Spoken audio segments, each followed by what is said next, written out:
Friendship isn't the big things, it's a million little things. Hello there, friends, and welcome to this, another episode of A Million Little TV Shows podcast. This is where we break down and discuss episodes of TV shows that you may not have even heard of. I believe these TV shows need a little more love, and that is what this platform is here to do. Each week we will be covering different shows from all over the globe. We'll be breaking down each episode, giving you the main highlights, and going through it bit by bit. But for now, I think it's best that we find out what's on the menu today.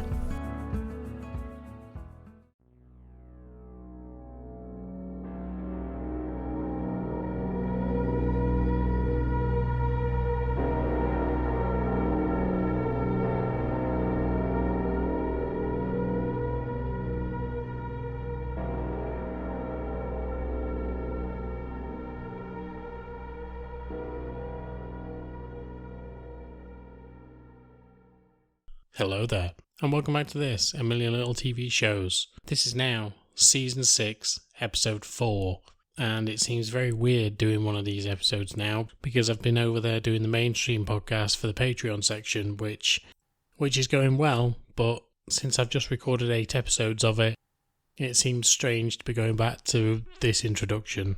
They're very similar, but slightly different in certain ways, so it can be a little confusing once I get into the spiel of it.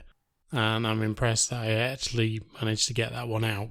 And if you are subscribed to the Patreon section, thank you so much for that. And if you're not, please give it a go. I'm covering Game of Thrones at the minute, Season 1, and it is just phenomenal. Such a good show. I have so much high praise about it. And I am just breaking down each episode by episode, so the episodes that I do aren't that long, and give a good overview of the whole series. So if you want to go and remind yourself of that, how good it was, please head over there and give it a listen. However, today we're going to be going back inside number 9. This is going to be for Season 6 of Inside Number 9, and we've got some great episodes ahead of us. So without further ado, let's just get on with it. So this is Inside Number 9, Season 6, Episodes 4 to 6. Episode 4, Hurry Up and Wait. This episode stars Adrian Dunbar as himself, Bhavna Limbakia as Joe, Pauline McLynn as Una, Donna Preston as Bev, Pemberton as Stan, and Shearsmith as James. James turns up on set and is playing the part of a policeman. He speaks to Joe, she takes him to the green room and tells him that they're a little bit behind, but they're going to get there to his scene as soon as possible. He's only playing a bit part in this, and it seems to be a TV dramatisation of something that happened several years earlier, where a child went missing and was never found. When he gets inside the green room, we expect that it's just going to be him, but actually inside is a family, and it's their home that they've rented out for the day to this crew. Initially, Bev meets him, and Bev seems to have some mental health issues, and seems to be a child trapped in a grown-up's body. She giggles at a lot of things that are inappropriate, and she's very childlike in her mannerisms. She's also, at this point, sat in a dressing gown and holding a doll, but this girl must be early to mid-20s.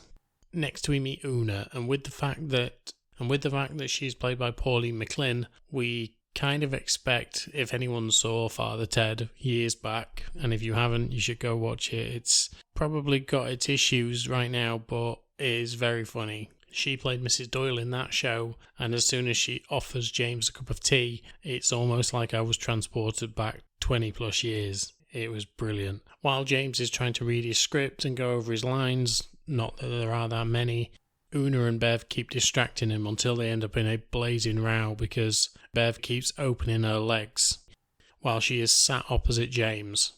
James makes excuses and heads to the bathroom, and once he's in there, he hears a commotion outside. As Stan turns up and starts going on about how he needs to use the toilet.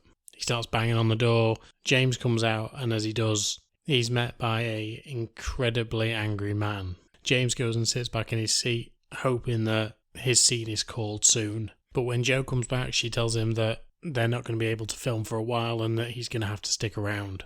Eventually, when Stan comes out of the bathroom, he's sat watching the snooker, and he is essentially so pissed off with A, they are doing the shooting for this TV show and dredging up old history from around that area. B, he's got a man in his house that he doesn't even know and just wants to watch the snooker. And C, his daughter is being incredibly inappropriate still and continues to open her legs in front of James until she's told to go put some clothes on.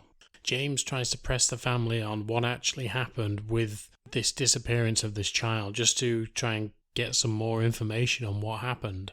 But they seem to stumble over their own story. Una says they didn't move there until 2 months after it happened, whereas Stan said he can't remember what actually happened.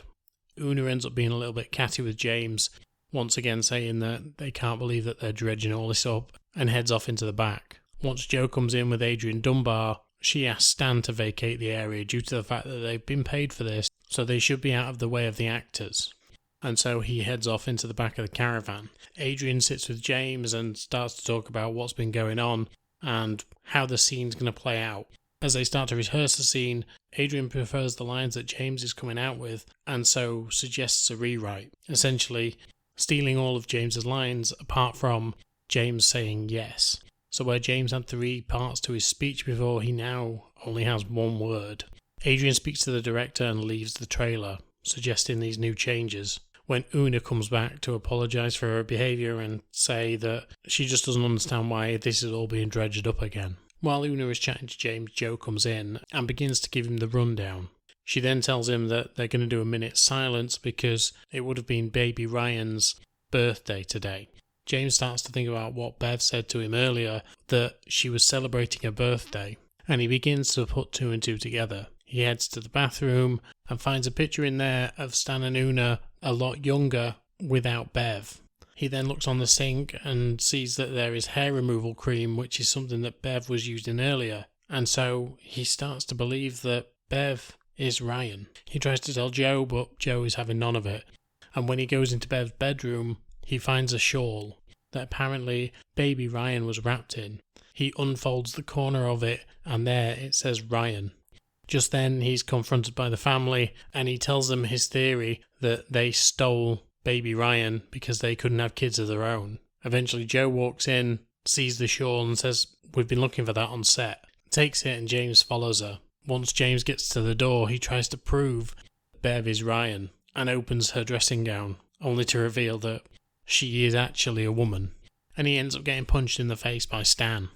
After all this commotion, he goes out and shoots his scene, and even the line yes is taken from him as well. He is only to just nod his head while his back is to the camera. Adrian delivers a brilliant scene, and apparently it's a real tearjerker, and then we head back inside the caravan where they are actually watching the show. Una and Stan just criticise the show, saying that it's a little bit slow and there should be more action, and it doesn't matter anyway because there's going to be no conclusion because nobody knows what happened to baby Ryan. And then Bev pipes up, yes, nobody knows what happened to baby Ryan, as the camera slowly pans down to the doll she's holding with one hand as a skeleton.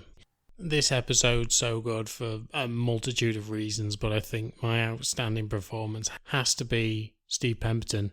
Both he and Reese are so versatile in everything that they do, and Steve, when he ends up playing these sort of gruff working class hard men, and if you've seen Steve, he's not that at all, or he doesn't seem to be. It's incredibly funny watching him, but also he makes those roles his own. He's so good in them, and I don't have enough praise for the man. I think he's super talented, and I absolutely love him.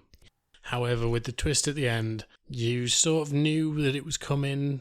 Obviously, she was obsessed with children, and it seemed to start from a young age, and so you could kind of fathom that she was either going to have the baby with her or somewhere in that caravan, but you were never sure if they were ever going to uncover it. And that's the beauty of this show. It keeps you guessing at all costs, and it's such a good episode. Episode 5, How Do You Plead? This episode stars Derek Jacobi as Webster. This is the second time Derek Jacobi has been in the show. Pemberton as the lift attendant, and Shearsmith as Urban Bedford.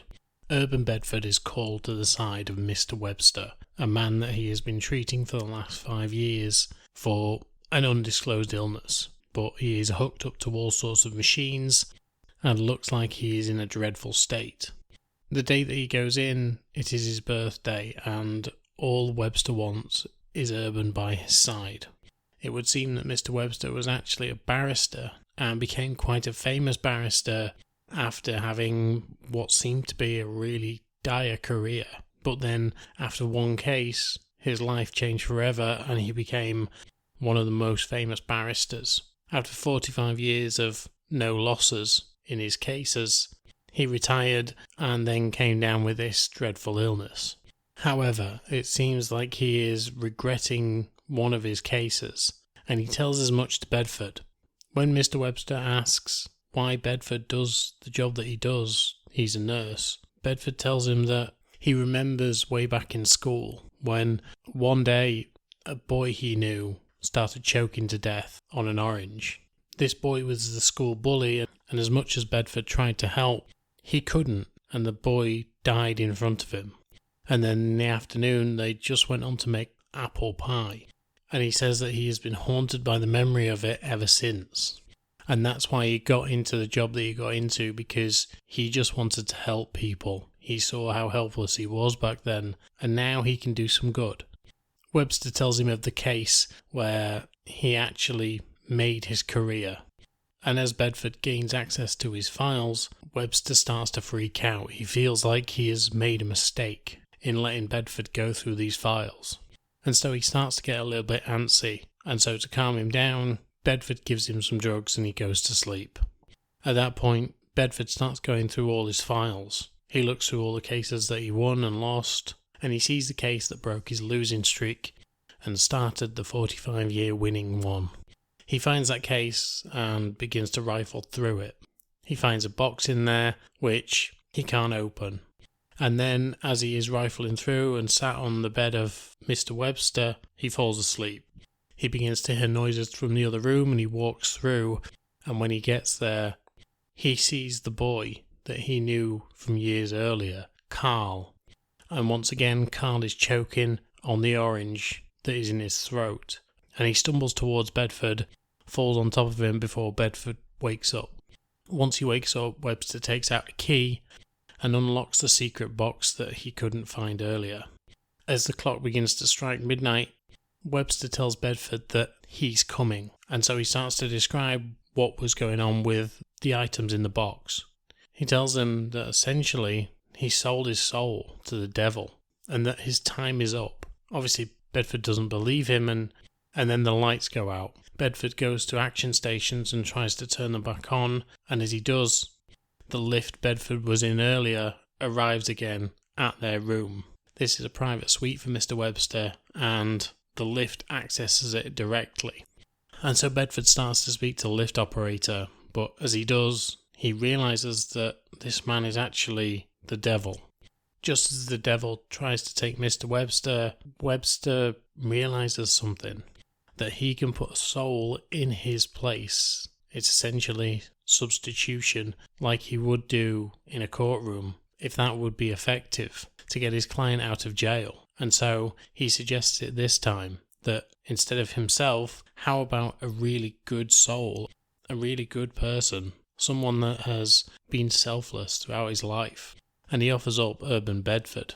The devil accepts his terms and begins to take Bedford away. But as he does, and as the devil goes to close the door, Bedford says, "I'm not the man you think I am." And just then there is a quick switch. Bedford is on the outside of the lift and Webster is on the inside. Webster can't understand what is going on and why he is there until Bedford walks up to the lift and says, "That boy I told you about, Carl, wasn't the school bully. I was. And I'm the one who put the orange in his throat, and I watched him choke to death. So I am not as squeaky clean as you think."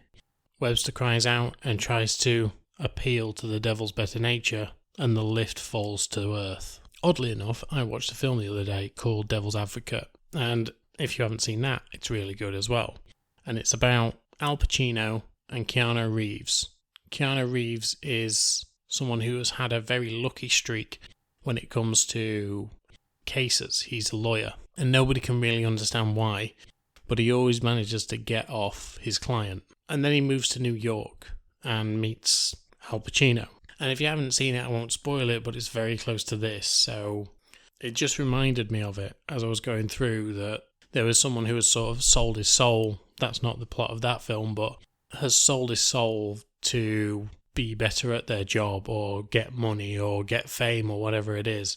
And I always find this kind of story interesting. I do like Derek Jacobi in this role. And as I'm watching it, I'm sat looking at him going, he should have been in Game of Thrones. I can't remember if he was, he may have been, but I kept thinking he should have been in Game of Thrones, which I cover on the Patreon. And I was really impressed by this episode. I really liked it. I think it's a good episode. I think the twist in it is eerie. I don't really like supernatural stuff, but I think this just skirts that edge and does it well. And so yeah, this is a very fun episode. And I think the bit with Pemberton where he reveals himself to be the devil is very well done. It seems like all of a sudden his skin starts to blacken and his eyes glow red. And I'm not sure if it does because it's so dark in the room that he's in, but it's very, very eerie and very clever. Episode 6, Last Night at the Proms. This episode stars Deborah Gillette as Penny, Sarah Parrish as Dawn, Julian Glover as Ralph, Jack Wolfe as Oliver, Bamshed Abedi Amin as Yusuf, Pemberton as Mick, and Shearsmith as Brian. Okay, so this is one of the more bizarre episodes of this show, and it starts off with a household of people watching The Last Night at the Proms. Now, as a Brit, I've never watched it, but I think that's more to do with my upbringing than my patriotic nature, I suppose, is probably the best way to put it. And so as they are watching it, it would seem that Dawn and Mick, who are married, are very much into it and are just there to enjoy the whole show. They don't give a shit about getting the names of the songs right or getting the composers right or anything like that. They just want to enjoy the performance and get swept up in the so-called British atmosphere that goes on with this whole thing. Brian, however, is very much more grounded in this. He wants all of that information. He wants to know that people are getting the names right and people are getting things. It's very frustrating for him when Dawn and Mick, Dawn, who is his sister-in-law, and Mick, who is married to her, get this wrong. And Brian and Dawn always seem to be at each other's throats over this because as the night wears on and Brian gets more and more drunk, Dawn gets pissed off more and more with his attitude. Ralph, however, who is the father of Dawn and Penny, seems to be just enjoying the atmosphere as well, but he is substantially older, and it's very clear is probably in the latter stages of his life. In fact, there's a comment at one point that maybe he may not see next year. Oliver is the son of Brian and Penny, and he is trying to just appease his parents. He just is sat there trying to not engage with anything. He actually wants to listen to his iPhone and has earbuds in throughout the whole performance. He's a typical teenager. He just wants to go to his room and do whatever he needs to up there. Both Penny and Dawn have put a really good spread on for the night, and it seems like they've got a lot of British type food in so that they can celebrate everything that is British for this British event. But it would seem that Penny and Brian are having marital issues. Penny believes that her husband may actually be gay and that he is sticking around in the house with her and their son just to keep himself in denial of what he actually is, which is causing frustration for Penny because they haven't been together in years, sexually. And so when Yusuf shows up in the garden, Penny invites him in. It seems like he is a refugee who has gotten away from the hotel that he's meant to be staying in while he is waiting to get processed through the system. And when he walks into the house, essentially sexually abuses him. As one of the songs she can hear from the kitchen, she starts to go in motion with it and basically dry humps this man. She ends up heading through to the other room and leaves Yusuf in the kitchen. Yusuf, who is incredibly hungry, decides to start eating all the food that's in there. But when Mick heads through, Yusuf hides, and Mick just sees that there is an issue with the food is gone. But before he can tell anyone about it, the song Rule Britannia comes on, and while Brian is yelling and screaming at people that because they're getting the song wrong. Mick ends up running in with a pitchfork and a bunch of flags on his head and starts singing Rule Britannia to calm everyone down. After this, however, Brian reveals something to Dawn. He says that he's got her a gift and hands over a piece of paper, which when she opens it, she finds that they are test results from her having one of these DNA tests. Throughout the night, all she said is that she is proud of her country and she is proud of the fact that they voted for Brexit and that they're going to be getting their country back. And then it is revealed that she isn't actually British. Her roots lie in Germany, whereas Penny and Ralph's both lie in Britain. And so it would seem that Dawn and Penny's mum actually went on a ski trip to Bavaria and Ralph didn't go. And she ended up having sex with a man over there and coming back with Dawn. So it turns out that Brian is trying to get the house out from under Dawn and Mick when Ralph dies. And now that Penny is the only legitimate child of Ralph, it seems like he's going to get his way. All night he has defended the fact that Brexit should never have happened. And essentially he is calling Dawn a racist because of the way that she's acted. However, when Yusuf ends up coming into the room, Brian is the first one to start profiling him because, as you can tell from the name Yusuf, it's not a common British name. And like I've said, this guy is potentially a refugee and Brian treats him like such. He treats him like a terrorist. Ralph, however, thinks that this is the vision of God because this man is dressed in all white and because he has crawled on the floor in the kitchen where a glass was broke earlier, he's ended up cutting his palms, making it look like he's bleeding from his palms, and therefore he looks a little bit like Jesus. And so when Ralph sees him, he thinks that Jesus has come to take him away. Ralph takes the pitchfork and stabs Yusuf in the belly several times. Dawn takes her father away and tries to calm him down. And when Penny goes over to Yusuf's side to try and comfort him in his death, Brian takes another knife and starts stabbing at Yusuf. After Yusuf becomes lifeless, the whole gang are set into action. They know that they have to get this man off their floor and out of the house as soon as possible. Mick and Brian wrap him in a British flag and take him out of the house. Dawn and Penny scrub the room top to bottom to try and take away any trace of him being there. And Ralph, who has got overexcited, is taken to bed, where Oliver is also taken to bed as well, but he's ended up getting drunk, so is heading off to bed for that reason. As the night wears on and they try and process what has happened, everyone seems to be silent, right up until Mick starts singing Auld Lang Syne. And as he gets to the second chorus, others start to join in. Brian tries to take Penny's hand, but she's having none of it. She's sick of him and all his bullshit. She walks through to the kitchen, thinking horrible thoughts at this point, because the evidence that she's seen, this man being there, she thinks it's the second coming of Christ. The fact that this man had stigmata, the fact that this man also ended up replenishing the meal that he ate because he found a lot of food in the fridge and put on the spread again. And she also felt like she denied him at one point 3 times. And so she thought he was Christ. She walks in and looks out the window at where she first spotted him, but then she sees a reflection behind her of Yusuf, walks towards him and is embraced by him.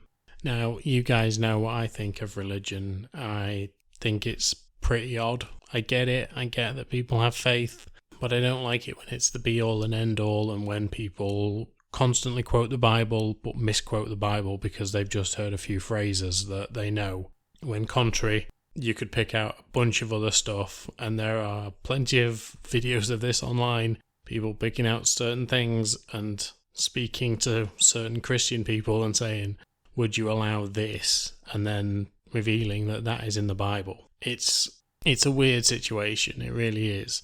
Now, like I say, if people have faith and they want to live their life believing that there is a higher power, then all power to them.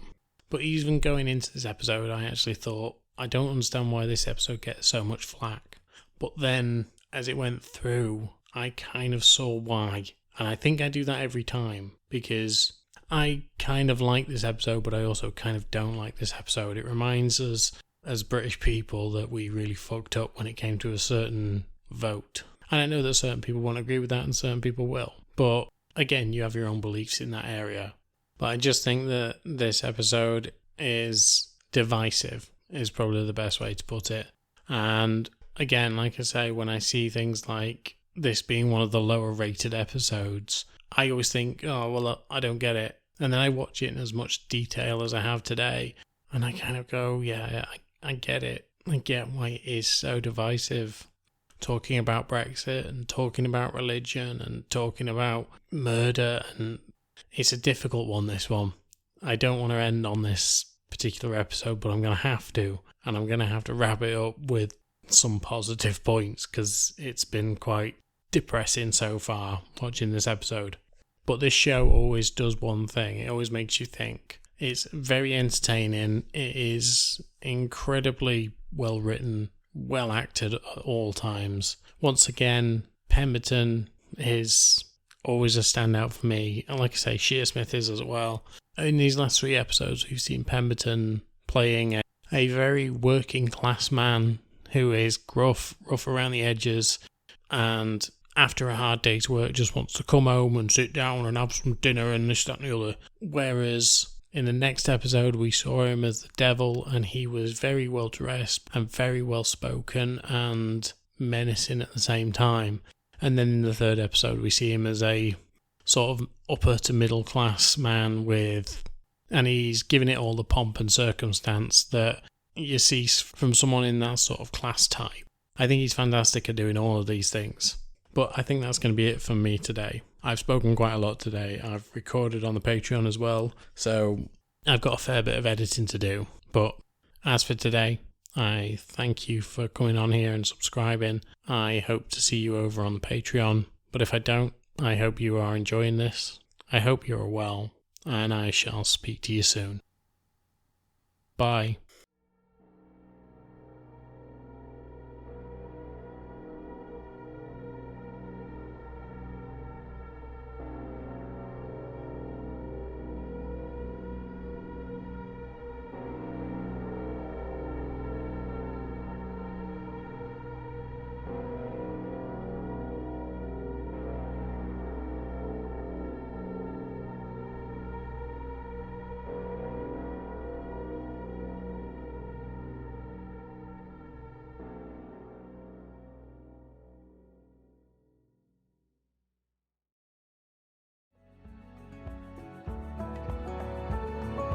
And that is it for now, amigos. And yes, I am as angry as you are at me for that sentence, but I hope you enjoyed the show and had some fun along the way. It means a lot that you are listening and supporting me. This is an independent podcast after all, and doesn't get a lot of backing, so it is great to know that you're out there, you're listening. And if you want to come talk to me on any of the platforms I'm on, just come say hi. I'm on Instagram, I'm on Twitter, and I'm even a little bit on TikTok. I don't post that much, but I'm on there. And you can also drop comments in the comment sections on any of the platforms: Spotify, Apple Podcasts, Podbean, wherever you get podcasts from. But as always, thank you for your time, and I will speak to you soon.